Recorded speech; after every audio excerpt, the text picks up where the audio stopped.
Okay, funny story, or not. I just made this video, and when I was all done, I realized I never started the camera. So let's try this again, shall we? Take it from the top. I wanted to show you a hack that I've come up with using the Stencil Genie. But first, for those 3 of you who don't know what the Stencil Genie is, it is just this little piece of awesomeness that's a plastic frame that's magnetized in the corners. See little magnets.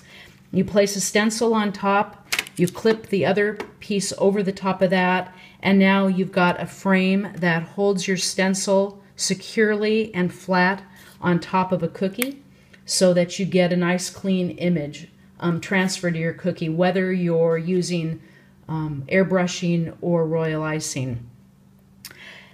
But what I've come up with is that occasionally I have a problem with the Stencil Genie coming apart while I'm working. And not so much with the stencils that I buy from the online vendors and our friends, but from stencils that I make myself using page protector plastic. Because the page protector plastic is a heavier gauge than the stencils that we're buying from everybody. And so it tends to create more of a gap between the 2 magnets on either side. And so it makes their hold a little bit weaker.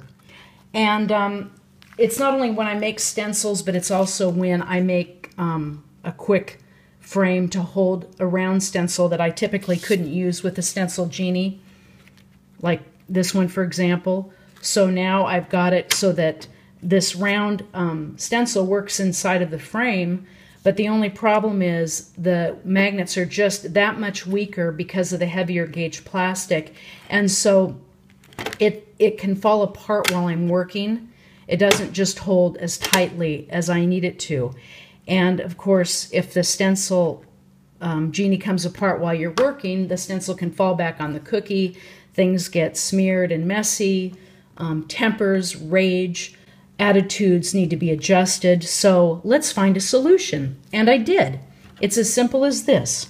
What I do is I make a tiny little hole on either side of the Stencil Genie with an X-Acto knife. My close friends will tell you I love doing things with X-Acto knives.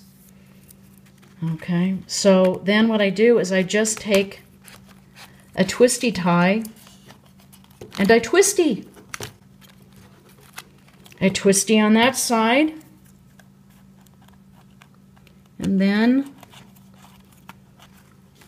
I twisty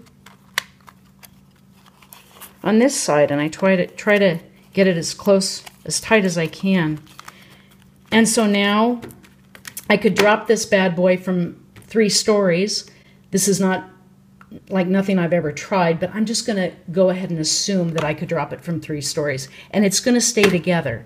So now I don't even have to worry about the stencil coming apart when I'm working with multiple cookies. It's just I move it from cookie to cookie, and it's nice and secure, and it's not going to come apart.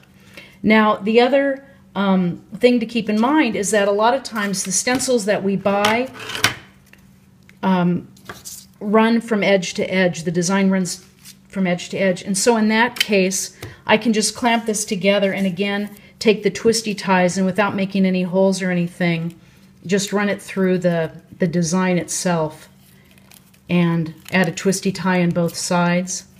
And again, even with the stencils that it works fine with, I just have that added security that while I'm working, the stencil is not going to come apart. Okay, so there's my hack for you.